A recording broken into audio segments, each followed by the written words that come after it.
What's up, guys? Today I'm going to discuss the fundamental dichotomy, or the fundamental dualism, right? Which is the existence, which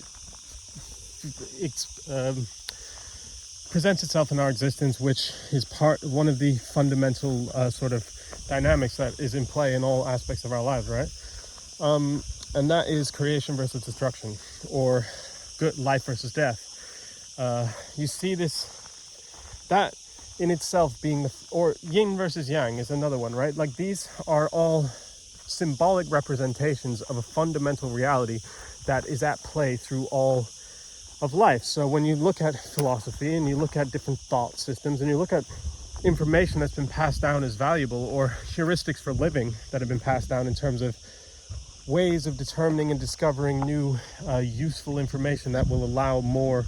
What? That's the question. What does it allow? What is the point of studying information, is not, if not to increase the life force? And I wouldn't say that all information or thought systems are actually there to increase life force. I would say that's an interesting question you need to ask yourself. But I would say that if we're talking about alchemical teachings, these things that we become drawn to as people who are looking for truth and we're looking for something more, we're actually looking at those things that increase the life force, right?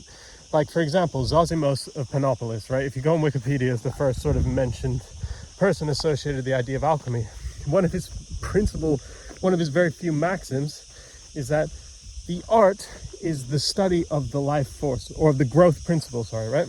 Growth versus decay. So that is just this guy gets identified as an alchemist. He's like sort of the first thing that we call that in the West, right? Because of course this tradition goes way back thousands of years before recorded history in English, although in China it's been there for a long time. You can argue that this is what was taught by the Egyptians, and it goes back far beyond what we have in our Western sort of understanding of history, right?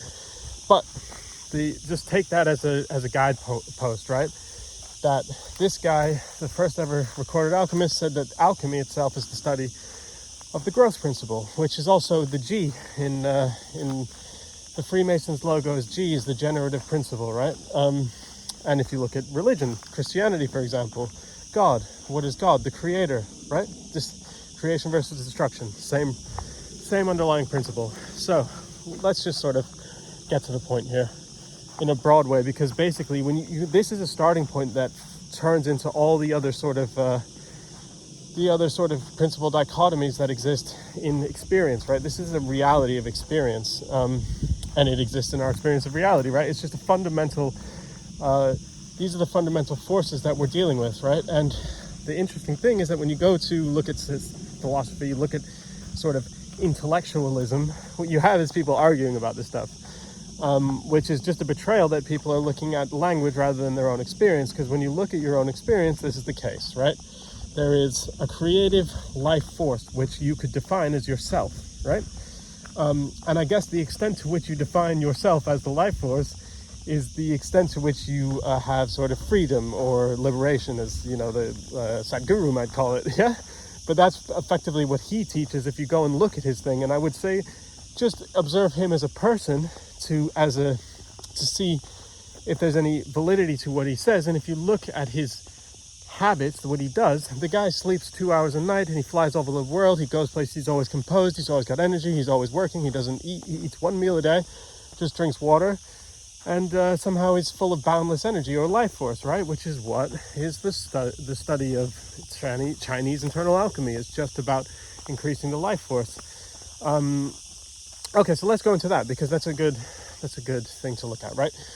If you look at the difference between pure religious spiritual growth and say longevity principles, right?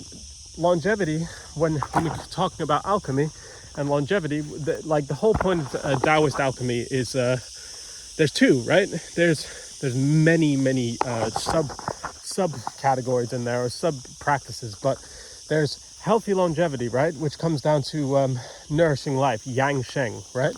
The nourishing life principle.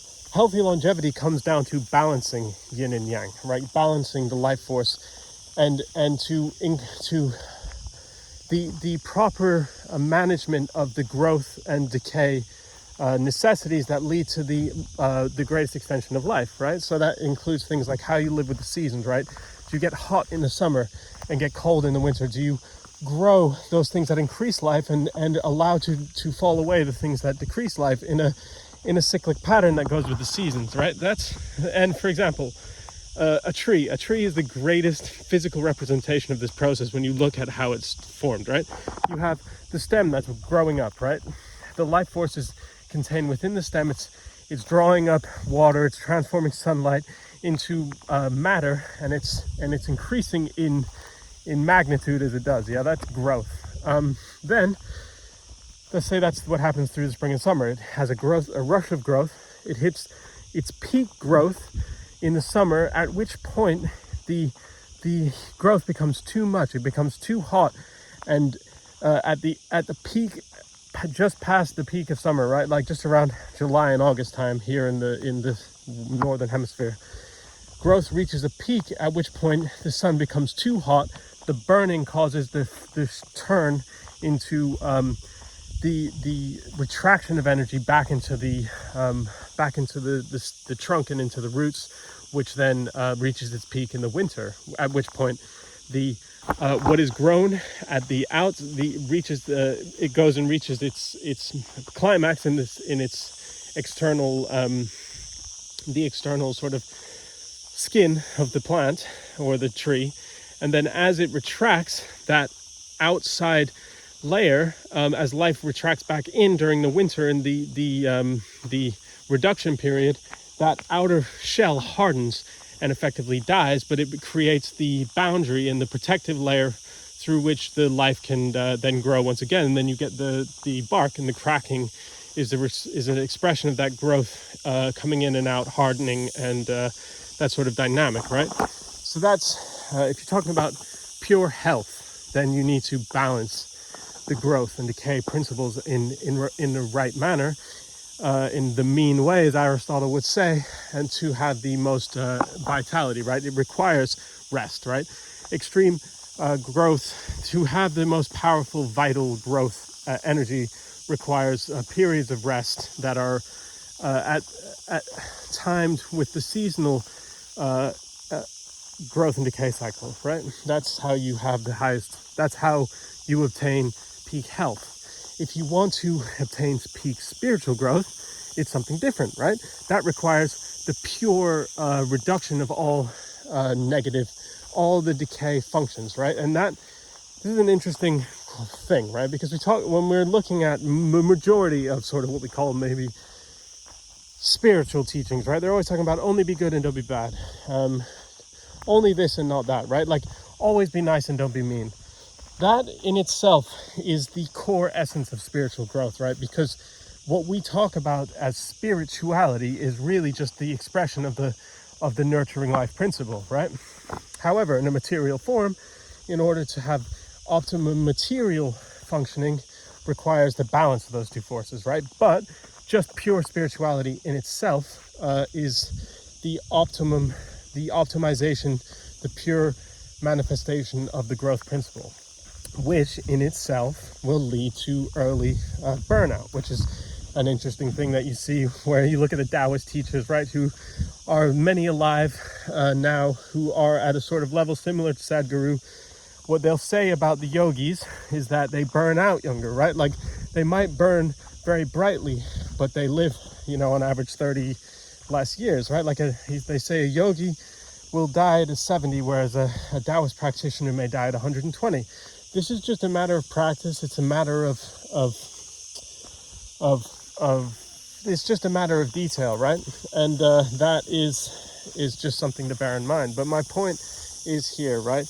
The growth principle in itself is what we call spirituality. It's what we call God. It's the creative principle in life, which we experience ourselves directly in our experience of life.